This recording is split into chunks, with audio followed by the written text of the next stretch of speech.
La chance de faire plus de 35 stades, matchs. J'ai fait plus de 15 villes dans le pays, donc New York, Chicago, Détroit, Atlanta. Un des exemples que j'avais adoré, c'était le match pour les propriétaires de chiens. Les gens ramènent leurs chiens au stade. Ça s'appelle Bark at the Park. La billetterie fait partie intégrante de la fan expérience et surtout de la stratégie commerciale des clubs. Aux États-Unis, ce que j'ai beaucoup aimé, c'est ça. C'est qu'il y a autant d'offres et de tarifs spéciaux qu'il y a de publics différents.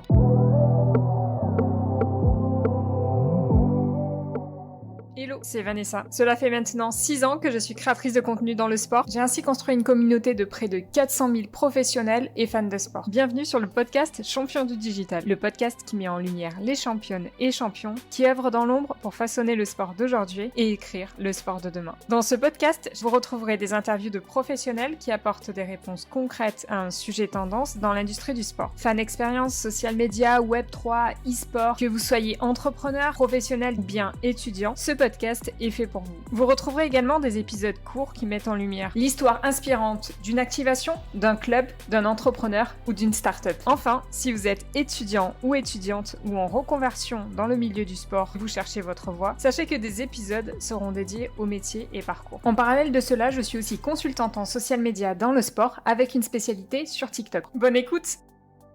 Bienvenue Benjamin pour ce premier épisode du podcast de Champions du Digital. Merci à toi. Bonjour Vanessa, merci à toi pour l'invitation. Première question, est-ce que tu peux te présenter et nous parler un petit peu de ton parcours dans l'industrie du sport ?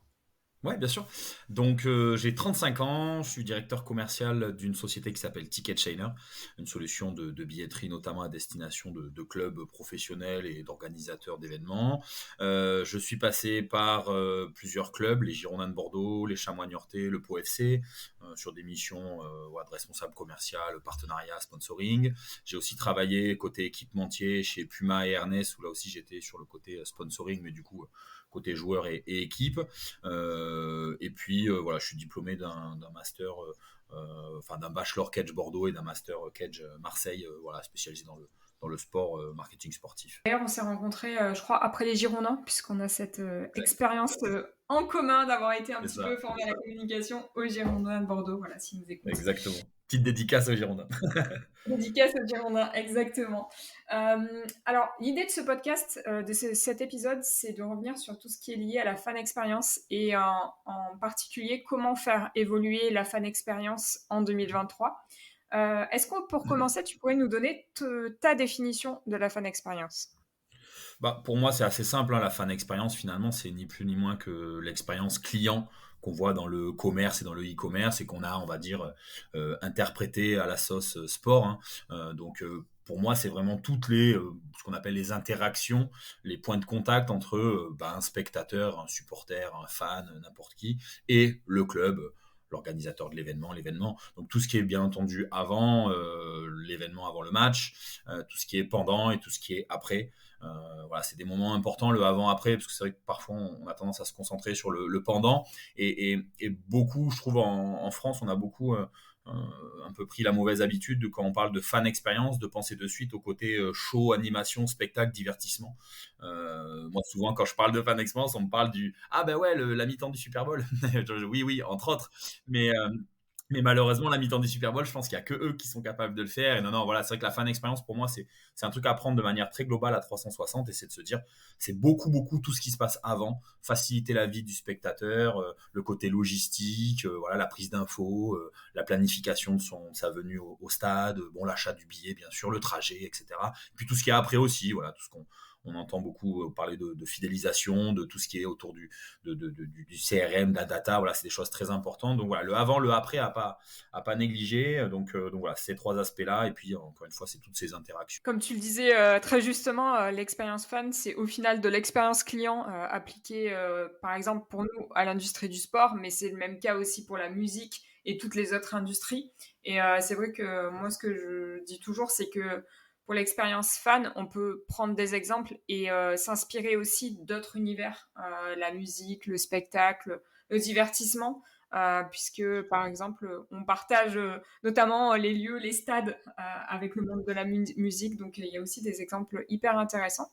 Et tu parlais aussi de l'avant, pendant, après. Et aujourd'hui, en fait, on va vraiment se focaliser sur l'aspect stade, Mais l'expérience fan, ça peut être aussi hors stade, puisque tu as toutes les expériences, les activations qui sont mises en place aussi par les clubs, par exemple, en dehors des matchs. Donc voilà, l'idée aujourd'hui, c'est de se focaliser sur les stades. Ouais, tout à fait. En tout cas, pour compléter ce que tu viens de dire, parce que c'est très juste, moi je suis très partisan de ce truc de se dire que les bonnes pratiques, bah, elles existent partout.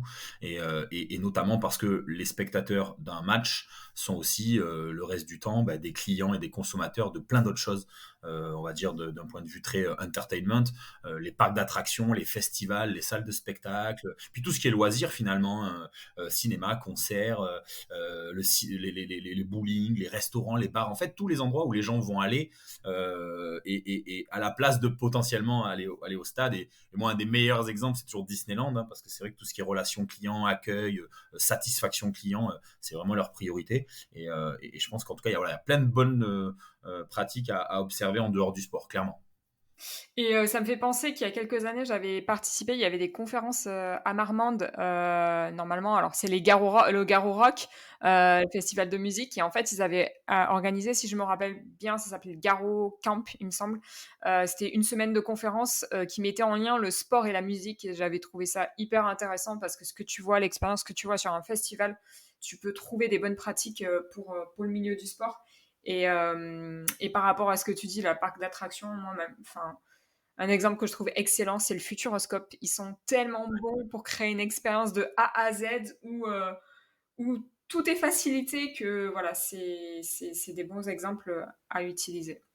C'est clair. Bah, moi, je pense à Disney parce que Disney et l'histoire du sport est très très très liée, que ce soit sur des films, sur des séries. Ils ont accueilli des compétitions, des marathons, des Leaders Cup de basket. Enfin bref, il y a une vraie histoire et notamment aux États-Unis, voilà. Mais c'est vrai que je suis d'accord. Ces parcs d'attractions là, ces lieux qui sont des lieux de vie finalement, peuvent très bien avoir des passerelles. Et de toute façon, encore une fois, moi je pense que de toute façon, quand on parle et de fan expérience et de tout ce qui est un peu lié autour des loisirs et de l'entertainment, il faut voir les choses de manière plus globale.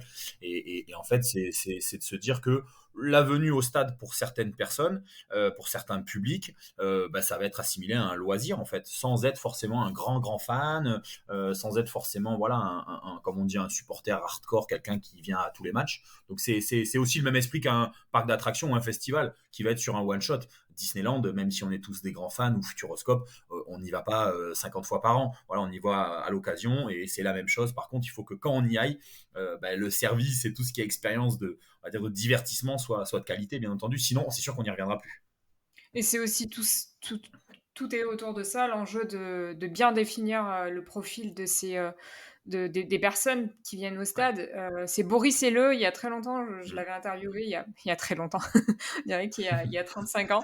Non, non, c'était au tout début quand j'avais lancé Champion du Digital, donc la partie blog en 2017, et qui disait qu'il faut absolument connaître les personnes qui viennent au stade, et en fonction de la place dans laquelle tu es dans le stade, tu as un objectif différent. Si tu es dans une loge VIP, tu viens plus pour faire du networking. Si tu Ouais, es clairement. avec les ultras, tu viens pour voir le match, le terrain et une victoire.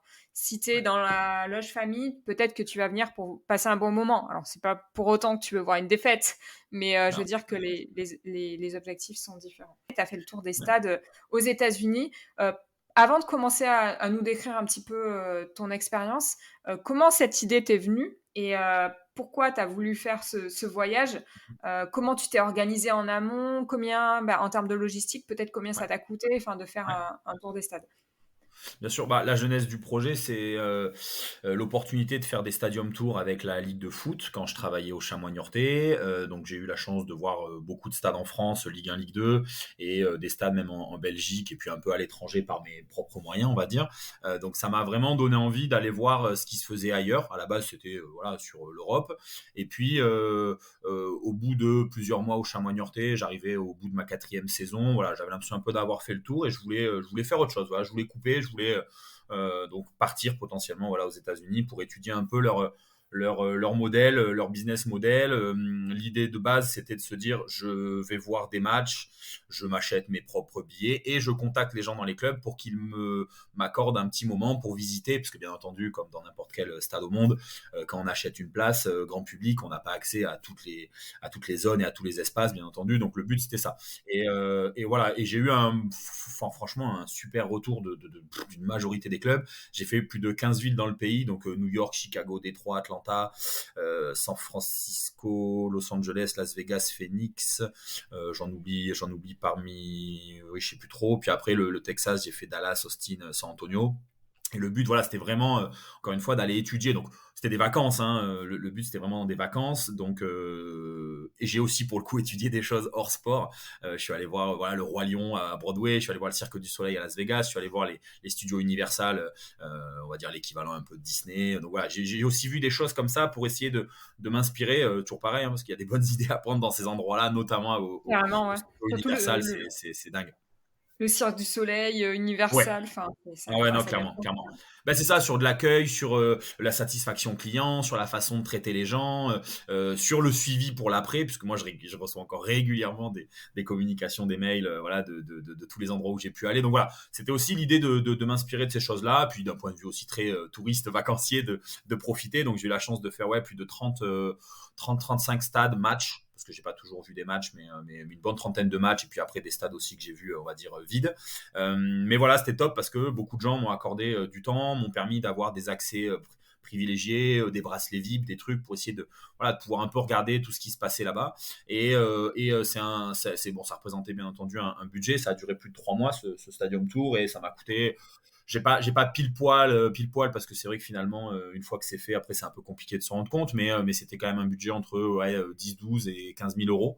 Parce que bon, les États-Unis de toute façon sont un pays quand même c'est un pays qui coûte cher de base, mais en tout cas sur la billetterie pure et dure c'est pas forcément ce qui m'a coûté le plus cher. Voilà, il y avait beaucoup de matchs accessibles pour pas trop cher finalement, mais par contre après voilà, les matchs de foot américains parce qu'il y a peu de matchs à domicile chaque année. Là, j'ai eu des places à plus de 200 euros. Donc voilà. Mais à côté de ça, la moyenne de mes billets, ça devait être entre 20 et 40 dollars. Donc voilà. Souvent, on se faisait et je me faisais moi-même une fausse opinion là-dessus. C'était pas toujours très très cher en tout cas.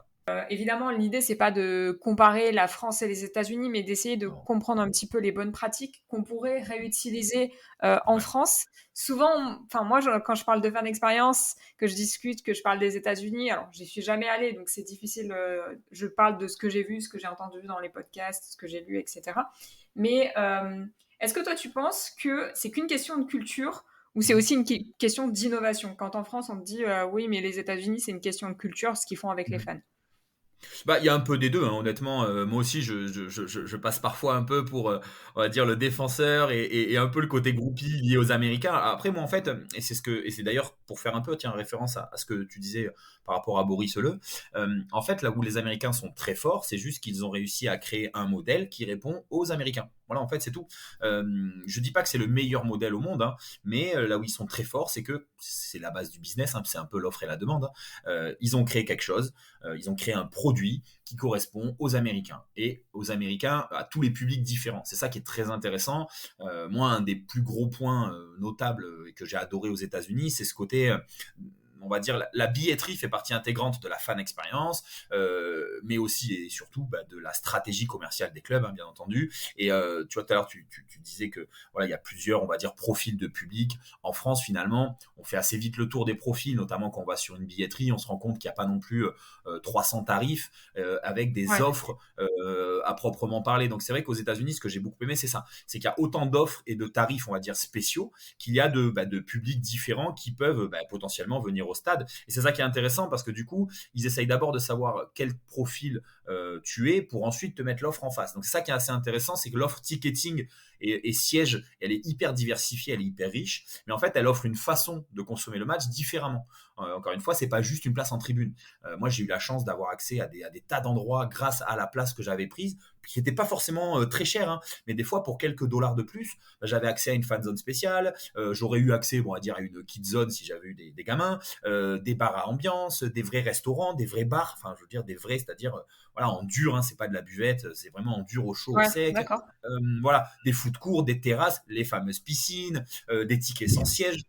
voilà, il y a une offre très très riche et très diversifiée à destination de tous les profils types. Donc encore une fois, qu'on soit en groupe, qu'on soit étudiant, qu'on soit avec des enfants, qu'on soit entre potes, qu'on soit des seniors, parce qu'il y a beaucoup de personnes âgées aussi dans les stades américains. Et puis après, même après sur les profils et sur les métiers, ils considèrent beaucoup les militaires, les policiers, les pompiers, les professeurs, enfin bref. Donc c'est vrai que voilà, il y a dans la façon de travailler leur offre billetterie déjà de base, pour moi ça c'est déjà une réussite parce qu'ils sont capables de parler à tout le monde et notamment les gens qui sont pas fans. Parce qu'encore une fois, quelqu'un qui est fan, naturellement, il va venir voir les matchs parce que lui, il attend de voir le sport qu'il aime ou l'équipe qu'il aime. Bon, c'est assez facile, ça c'est la demande naturelle.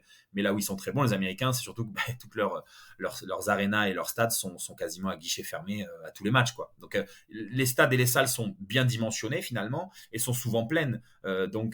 C'est ça le but de tous les clubs en France, hein, c'est de remplir à tous les matchs, hein. Justement, au niveau de la segmentation des profils, tu disais qu'il y avait énormément d'offres.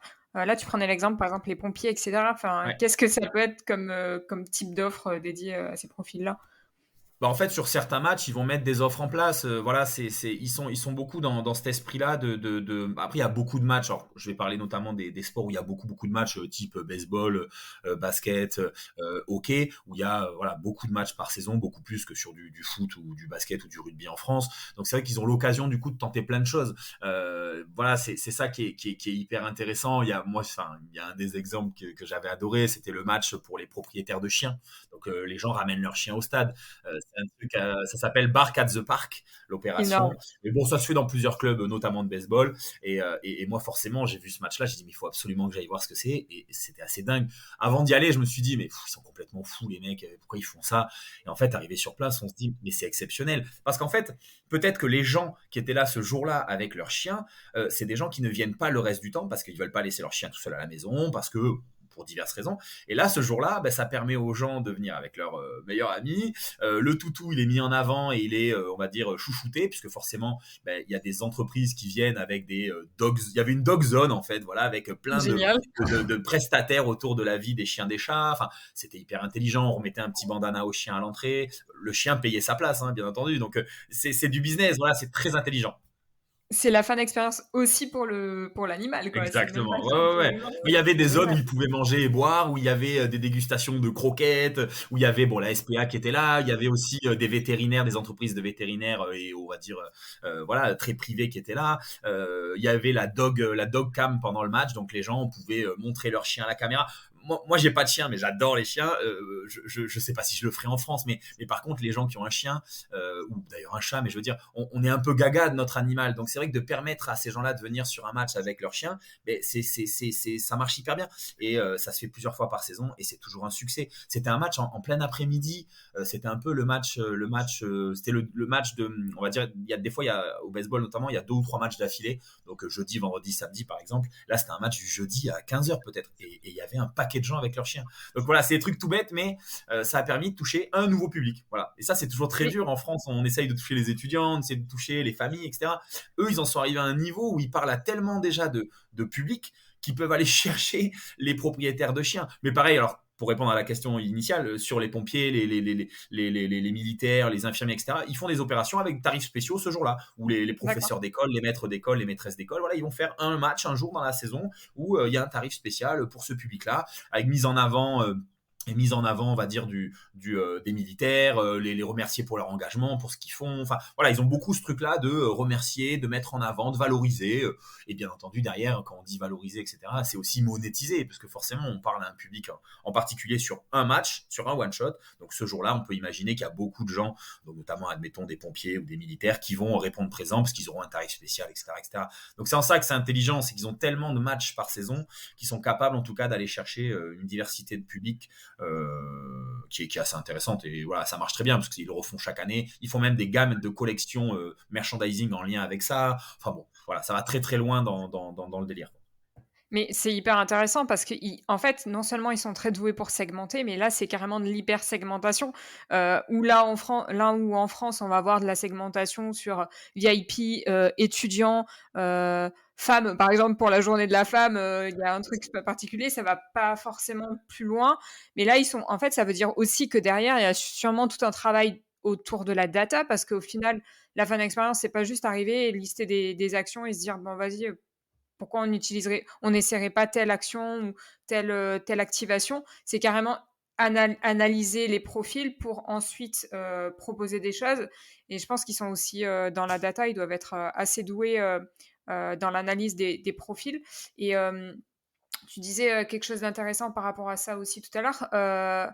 Tu vois, tu citais par exemple les pompiers, les personnes qui ont des animaux. Ça veut dire aussi qu'ils jouent sur l'identification parce que au final, quand tu parles de monétisation, c'est que ces gens-là, ils vont s'identifier, ils ont une journée qui leur est dédiée, donc ils vont rencontrer d'autres personnes. Par exemple, dans le cas des animaux, les chiens qui viennent au stade, ils vont rencontrer d'autres personnes qui ont des animaux. Donc il y a aussi toute une question sociale, fédérée, etc. Et ils vont s'identifier, ils vont acheter les produits dérivés, etc. Et je pense que c'est ça aussi comment passer de juste de l'expérience où les gens viennent au stade à s'identifier au club, s'identifier aux athlètes qui sont dans le club, acheter des produits dérivés, suivre, commenter, être engagé sur les réseaux. Donc ouais. Ça, enfin, encore une fois, je repense toujours pour comparer avec les propriétaires de chiens, c'est ça qui est intéressant, c'est qu'encore une fois, on touche un public qui potentiellement peut-être ne vient pas le reste du temps. Donc voilà, on leur fait une offre spéciale, parce que c'est ça en fait. On leur a pas juste dit, on vous fait un tarif. Moi, c'est ça que j'ai aimé. Parce qu'à la limite, voilà, l'opération, elle coûtait $50. Donc $50, c'était Okay. un adulte, on va dire un humain, plus un chien. Et c'est vrai que ça fonctionne parce que bon, ben voilà, il y a ce petit pack qui est créé, bon, super.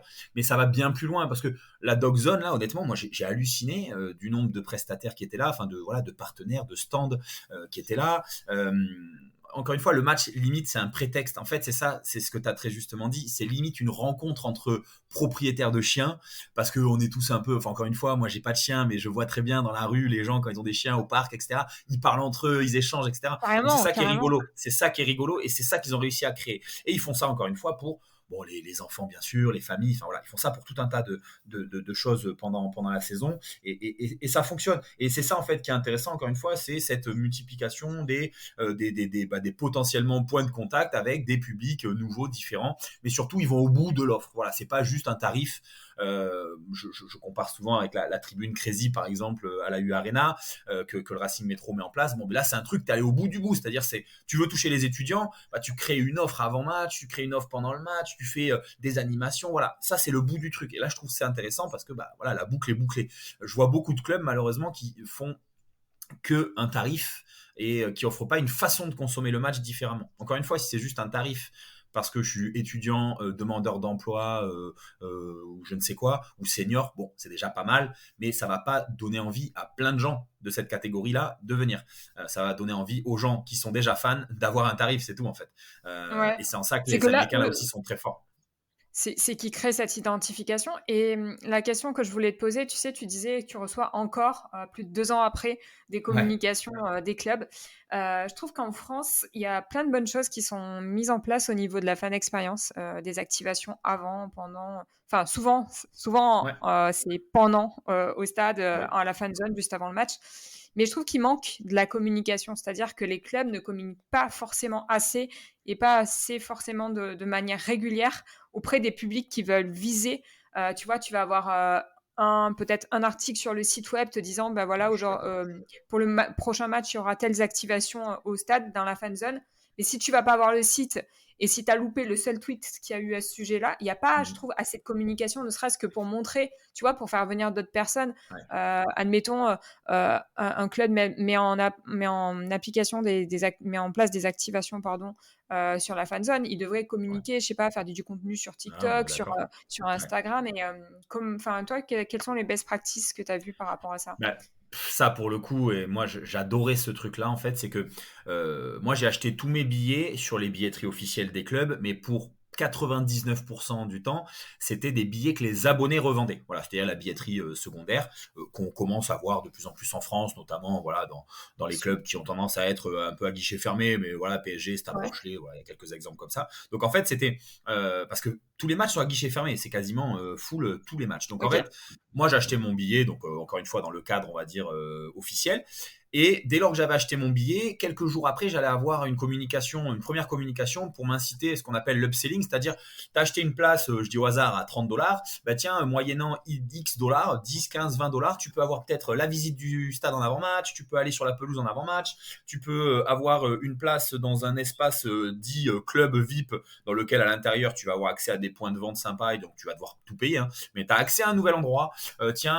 Avec X dollars, tu peux avoir accès à la terrasse Coca-Cola et donc du coup, tu vas avoir open bar Coca-Cola. Enfin, tu vois, t'avais beaucoup ce truc de et d'ailleurs, moi j'aime bien cet esprit parce que c'est très e-commerce. Donc l'upselling ou le cross-selling, c'est ok, j'ai acheté un produit principal et de là, on va me permettre d'avoir accès à d'autres choses. Et moi, je le compare souvent au quotidien dans mon business, mais je le compare souvent à ce qu'on voit dans le e-commerce. Si je viens acheter un ordinateur chez Cdiscount, pour parler local, si je viens chez Cdiscount, j'achète un ordinateur portable, on va me proposer la sacoche, la souris, le pack office. Et donc c'est ça qui est intéressant. Et nous, dans le sport, en tout cas en France et en Europe, je le vois très rarement ça. Aux États-Unis, on me proposait de payer mon parking. Enfin voilà, si tu viens en voiture, bah, tu peux acheter un parking dès maintenant, comme ça tu as ton parking réservé. Enfin tu vois, voilà, il y avait ce côté, déjà un premier suivi avant même que le match ait commencé. Et puis aussi ce côté, je te donne les informations dont tu as besoin. C'est ça que j'aimais aussi beaucoup là-bas, c'est que bah, moi j'étais jamais allé aux États-Unis, je découvrais chaque ville, chaque stade, c'était à chaque fois une première. J'ai jamais vraiment galéré parce qu'en fait, ils te donnent les informations dont tu as potentiellement besoin. Comment venir au stade, à quelle heure, les animations d'avant-match, rendez-vous à telle heure pour la parade avec les joueurs qui descendent du bus, rendez-vous à telle heure pour le spectacle des cheerleaders, rendez-vous à telle heure pour la séance dédicace avec un ancien joueur. Enfin, voilà, ils rythment ta vie et ta journée, quoi. Ça, c'est hyper bien foutu. T'as pas, toi, à aller chercher les infos. C'est vrai que ce côté, je te mets sur un plateau toutes les infos dont potentiellement t'aurais envie et besoin, ça, moi, j'ai adoré. Parce que, encore une fois, moi, je représentais pas la majorité des profils des publics, parce que bah, on va pas se mentir, la majorité des gens qui vont voir un match, je dis au hasard, à Phoenix ou à Dallas, bah, ils habitent à Phoenix ou à Dallas, ils connaissent, ils ont l'habitude. Mais pour le coup, moi, étant novice, à chaque fois que j'allais voir un match, bah, je trouvais ça super d'avoir, encore une fois, toutes ces informations-là. Et en fait, ils ont ce côté de, je te mets tout, encore une fois, sur un plateau devant toi, et chacun pioche l'info dont il a besoin, dont il a envie. Et ça, j'ai beaucoup aimé. Et j'avoue, moi, ça m'arrive souvent en France de débarquer à un match et je découvre que tiens, bah, y a une fan zone, tiens, elle est ouverte, tiens, elle est pas ouverte. Ça, c'est dommage. Ça, c'est dommage. Et des fois, tu découvres après. C'est-à-dire, moi, Ouais. ça m'est arrivé pour des matchs de foot, tu vois, en y allant en tant que Ouais. spectatrice, aller voir un match et on me dit ah, t'as vu, il y avait ça sur la fan zone. Et là, je dis bah non, en fait, c'est trop tard. C'est dommage. Ouais. Tant Alors pis que pour moi, en potentiellement, fait. t'aurais aimé aller voir. Et Ouais, non, mais on est c'est d'accord. On ça. est d'accord. C'est ça. On est d'accord. Et c'est vrai que moi, enfin, voilà, on s'en est déjà, je pense, peut-être même parlé. Mais c'est vrai que moi, j'ai ce regret-là, notamment, bah, parce que, bah, voilà, on est bordelais tous les deux. Mais moi, je vais régulièrement quand même voir les matchs des Girondins. Et c'est vrai que cette fan zone qui a été créée il y a maintenant plusieurs années, c'est régulier que j'arrive et que je découvre que, tiens, elle est ouverte, pas ouverte, fermée. Ça m'est arrivé de voir des matchs en pleine vacances scolaires, un dimanche à 15h, fan zone fermée. Enfin, voilà, on n'a pas toujours l'information et c'est dommage parce que alors, je suis pas la cible, mais on n'a pas toujours l'info et c'est vrai que je me dis, bah voilà, si j'étais un papa avec des gamins, peut-être que j'aimerais les amener un peu avant, puis bah je vais acheter à manger, à boire, etc. Et on n'a pas toujours l'info. Donc c'est vrai que ça, c'est des trucs. Je pense qu'il y a besoin oui, tu as raison, de beaucoup plus communiquer là-dessus. En tout cas, de permettre aux gens d'avoir l'info avant même qu'ils aient à la chercher. Parce qu'encore une fois, tu as plein de gens qui n'y pensent pas. Et encore une fois, même d'un point de vue très logistique, je disais le parking aux États-Unis, ça c'est un vrai point logistique. C'est-à-dire que si tu galères pour te garer, si tu galères pour venir au stade, bah, ton expérience client, elle commence déjà pas super bien, quoi. Donc c'est vrai que si tu as les infos, les accès, par où passer, où venir, où te garer, où poser ta voiture pour prendre un métro, un tram, une navette, bah, ça c'est intéressant. Et moi aux États-Unis, ça j'adorais d'avoir toutes ces infos sous les yeux sans moi avoir besoin d'aller les chercher. Je crois que c'est l'Olympique Lyonnais qui fait ça. Tu sais, tu disais Ouais, le système que quand tu prends ton billet, tu peux rajouter des choses. c'est Il me ça. semble que tu peux rajouter le parking. Après, on va dire que le Groupama Stadium, c'est quand même une référence en termes de Oui. fan expérience. C'est hyper intéressant tout ce qu'ils mettent en place, comment ils vont au-delà du sport, avec tout ce qui se passe surtout sur la C'est clair. zone où a été créé le Groupama Stadium à Lyon. C'est clair. Non, mais c'est vrai que déjà, rien que si les clubs cherchaient à savoir comment les gens viennent, ok, vous venez en voiture, vous venez en bus, vous avez besoin d'un transport en commun. Alors parfois, il y a des clubs qui offrent le transport en commun ou la navette pour venir jusqu'au match. Mais ça, c'est des petites choses. Mais voilà, petit à petit, déjà, le club apprendrait à en connaître un peu plus et à savoir un peu plus de choses sur son public et surtout lui amener des solutions. Parce qu'en fait, c'est ça aujourd'hui, ce qu'on doit faire dans les clubs, je pense, c'est faciliter la vie des gens, leur donner envie de venir et de revenir. de venir plus de fois dans la saison que ce qu'ils avaient prévu au début, de les faire dépenser un peu plus que ce qu'ils avaient prévu. Enfin voilà, c'est plein de petites choses comme ça, mais ça se fait vraiment crescendo et on peut pas mettre tout en place du jour au lendemain. Attention, Bien encore sûr. une fois, ce que j'ai vu moi aux États-Unis, il y a des process qui ont commencé il y a des années, donc bien entendu, c'est facile de dire ça maintenant comme ça, quoi. Super, bah écoute, merci beaucoup Benjamin. Pour conclure, où est-ce qu'on peut te retrouver sur les réseaux? Comment on peut te contacter? Bah sur LinkedIn avec grand plaisir, voilà, pour ceux qui auraient des questions ou qui voudraient revenir sur les choses que j'ai pu dire, c'est avec grand plaisir. Ouais, je suis toujours très très chaud pour partager et bon voilà, c'est un sujet qui me passionne, je pourrais en parler très longtemps, donc avec grand plaisir s'il y en a qui ont envie d'en discuter. Super, bah écoute, merci beaucoup en tout cas. Merci à toi, merci. Un grand merci à Benjamin Roumejoux de nous avoir partagé son expertise de la fan expérience. Cet épisode sera en 2 parties. Dans la seconde partie, il va nous lister les best practices qu'il a identifiées dans les stades américains. Alors n'hésitez pas à vous abonner pour ne pas manquer la partie 2. N'hésitez pas à m'écrire sur LinkedIn ou sur mon mail qui est dans cette description si vous voulez échanger. Si vous écoutez cet épisode sur Spotify, vous pouvez facilement le partager sur Instagram en story en mentionnant mon compte @champion avec un S du digital et je vous repartagerai. Enfin, si vous avez apprécié cet épisode et vous avez appris quelque chose, sachez que vous pouvez m'aider à faire connaître ce podcast. Le meilleur moyen est de mettre 5 étoiles sur Apple Podcast ou sur Spotify. Ces 5 étoiles permettent à un podcast d'être référencé et de mieux remonter dans les résultats de recherche. Si vous êtes sur Spotify, il vous suffit simplement d'aller tout en haut et de mettre 5 étoiles. Si vous êtes sur Apple Podcast, il vous suffit de retourner sur la page du podcast, de descendre et de mettre 5 étoiles et vous pouvez également mettre un commentaire et me proposer vos idées d'interview ou de sujets pour les prochains épisodes.